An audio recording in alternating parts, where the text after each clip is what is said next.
आज मैं आपसे उस दुआ के बारे में बात करना चाहता हूँ जो एक गैर ईमानदार नस्ल पर असर करती है। आप जानते हैं कभी-कभार हम सोचते हैं कि हम इंजील लेकर लोगों के पास जा सकते हैं और हमारे कायल करने में और जो कुछ हम अपनी काबिलियत से कर सकते हैं उसमें ताकत रखते हैं।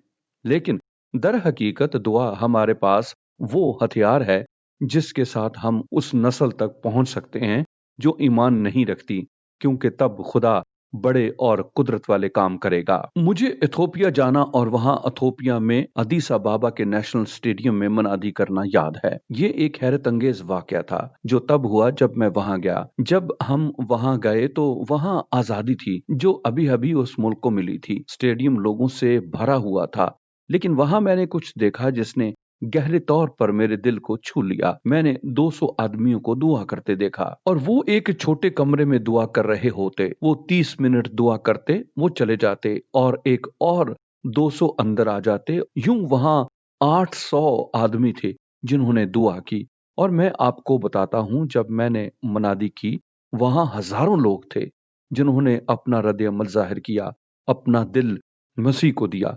वो समझ गए थे कि ये दुआ है जो गैर ईमानदार नस्ल को तैयार करती है। कि यीशु ने क्या कहा, कोई मेरे पास नहीं आ सकता जब तक बाप जिसने मुझे भेजा है उसे खींच ना ले। यूहन्ना के 6 बाब और उसकी 65 आयत में यीशु ने भीड़ को अपने पीछे आते देखा और फिर उसने अपने शागिर्दों से कहा, मैं तुमसे सच कहता हूं कि मेरे पास कोई भी नहीं आ सकता जब तक बाप की तरफ से उसे ये तौफीक ना दी जाए। और जब दुआ करते हैं, खुदा का रूह लोगों के दिलों में काम करने के लिए उतरता है। ये सिर्फ वही है जो इंसान के दिल को बदलने का काम कर सकता है। सिर्फ खुदा ये कर सकता है। लिहाजा जब एक ऐसी नस्ल है जो ईमान न रखने वाली नस्ल मालूम होती है और कहते हैं कभी भी कोई ईमान नहीं लाएगा, हम कैसे उस नस्ल तक पहुंच सकते हैं?